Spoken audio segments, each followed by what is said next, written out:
Satheesan leadership കൊടുത്ത ഒരു തെരഞ്ഞെടുപ്പാണിത്. PD Satheesan. എനിക്ക് തോന്നുന്നില്ല അദ്ദേഹത്തിൻ്റെ അഭിപ്രായങ്ങളെ ധിക്കരിച്ചുകൊണ്ടിട്ട് ഇവിടെ ആരെങ്കിലും എറണാകുളത്ത് പ്രവർത്തിക്കുമെന്ന് എനിക്കില്ല. പിന്നെ ഷിയാസ് ഡേ ടു ഡേ അഫയേഴ്സിൽ ഇടപെട്ട ആളാണ്. ഒരു കാരണവശാലും വേണ്ടാത്ത കാര്യങ്ങൾക്ക് വേണ്ടിയിട്ട് സമയം കൊടുക്കാറില്ല. ദീപ്തി ഇപ്പോൾ ഉണ്ടാക്കുന്ന അല്ലെങ്കിൽ ഇപ്പോൾ ഉന്നയിച്ച ആരോപണങ്ങൾ അടിസ്ഥാനരഹിതമാണ് എന്ന് തന്നെയാണ്. ദീപ്തി ഉന്നയിച്ച ആരോപണങ്ങൾ എനിക്കറിയില്ല എന്താണെന്ന്. അത് ഷിയാസ് പറയേണ്ടതാണ്. ഞാൻ വിളിക്കാത്തടത്ത് കയറി ചെല്ലാത്ത ഒരാളാണ്. വിളിച്ചിടത്ത് കയറിയിരിക്കും. തീർച്ചയായിട്ടും. പിന്നെ അല്ലെങ്കിൽ ഞാൻ ഇരിക്കില്ലല്ലോ. എന്നെപ്പോലുള്ള ഒരു 55-60 വർഷത്തെ കോൺഗ്രസിനകത്തെ മെമ്പർഷിപ്പുള്ള ഒരാൾ വിളിക്കാത്തൊരു വേദിയിൽ ഒരിടത്തും ഞാൻ പോയില്ല. ഞാൻ നിങ്ങളൊക്കെ വരുന്ന ഏതെങ്കിലും വേദികളിൽ നിങ്ങൾ എന്നെ കണ്ടിട്ടുണ്ടോ? ഞാൻ അവിടെ ഇരിക്കാൻ വേണ്ട എന്ന് തീരുമാനിച്ച വന്നതിന് ശേഷമാണ് പിന്നീട് കാര്യങ്ങളൊക്കെ ഉണ്ടായതെന്ന ആരോപണത്തോടെ ദീപ്തിയെ മാറ്റാനുള്ള അജണ്ടയ്ക്ക് തുടക്കം കുറിച്ചത് വേണിച്ചേട്ടൻ്റെ വരവോട് കൂടിയാണ്. എനിക്കറിയില്ല. ഈ ഐ ഗ്രൂപ്പിനിടയിൽ ഒരു കൺസെൻസസ് ഉണ്ടാക്കാൻ പറ്റാതെ പോയതാണ് ഈ പ്രശ്നങ്ങൾക്കിടയിൽ. അതുണ്ടായില്ല. അതല്ലേ ഇപ്പം കണ്ട റിസൾട്ട് അതാണെന്നാ ഞാൻ കരുതുന്നത്. അറിയില്ല ഏത് ഗ്രൂപ്പാന്ന് എനിക്കറിയില്ല. ഒന്നുമില്ല. ഗ്രൂപ്പില്ലാത്തതാണ് ഇത്തവണ സംഭവിച്ചിരിക്കുന്നത്. എൻ വേണുഗോപാലിന്റെ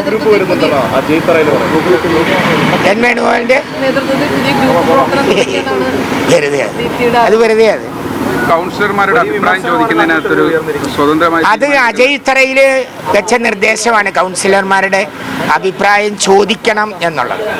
അതിനകത്ത് ഞാൻ ആ അഭിപ്രായം വേണ്ടെന്നുള്ളതായിരുന്നു. ഓരോരുത്തരെ ചോദിച്ച് അവരുടെ അഭിപ്രായം പറഞ്ഞ് ഒരു ഭിന്ന കക്ഷികളാക്കേണ്ട, എല്ലാവരെയും കൂടി ഇത് ചെയ്തിട്ട് പാർട്ടി നേതൃത്വം എടുക്കുന്ന തീരുമാനത്തിനോടായിരുന്നു എനിക്ക് അഭിപ്രായം. അപ്പൊ അജയൻ പറഞ്ഞു അതുപോലെ ഓരോരുത്തരെ കേൾക്കണമെന്ന് പറഞ്ഞു. ഇല്ല, അങ്ങനെയൊന്നും പറഞ്ഞില്ല. അതൊക്കെ പറയേണ്ട ജില്ലാ പ്രസിഡന്റാ പറയേണ്ടത്, ഞാനല്ല.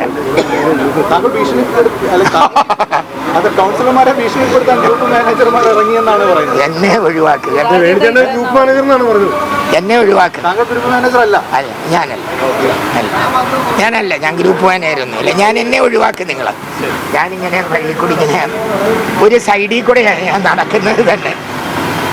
ഒരു കാലത്ത് ചേട്ടന്റെയും ഈ മേയർ സ്ഥാനാർത്ഥിയായിട്ട് ഞാൻ മേയർ സ്ഥാനാർത്ഥിയായി മത്സരിച്ച് തലേ ദിവസം ഞാൻ നിങ്ങളോട് ആരോടോ പറഞ്ഞു വഴിമാറി കൊടുത്തല്ലെന്ന്.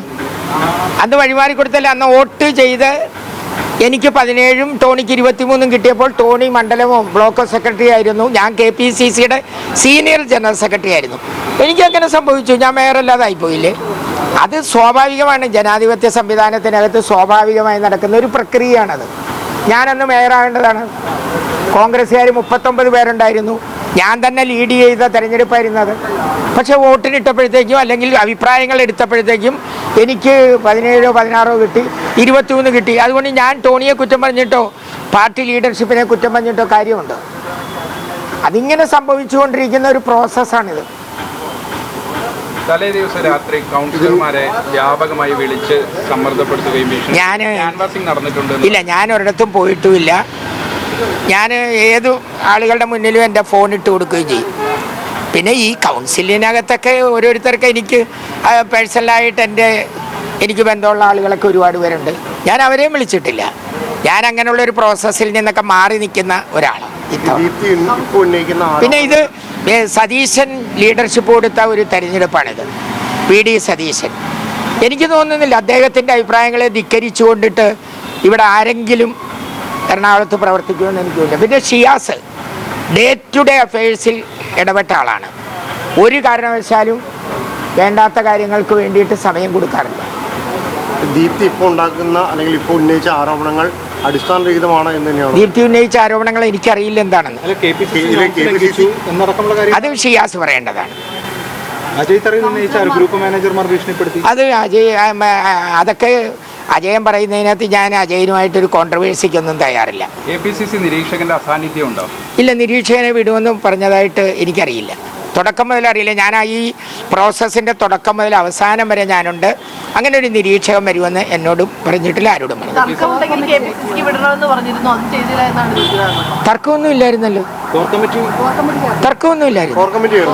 കോർ കമ്മിറ്റി ചേർന്നിട്ടാണ് ഈ തീരുമാനങ്ങളൊക്കെ എടുത്തത്. എല്ലാം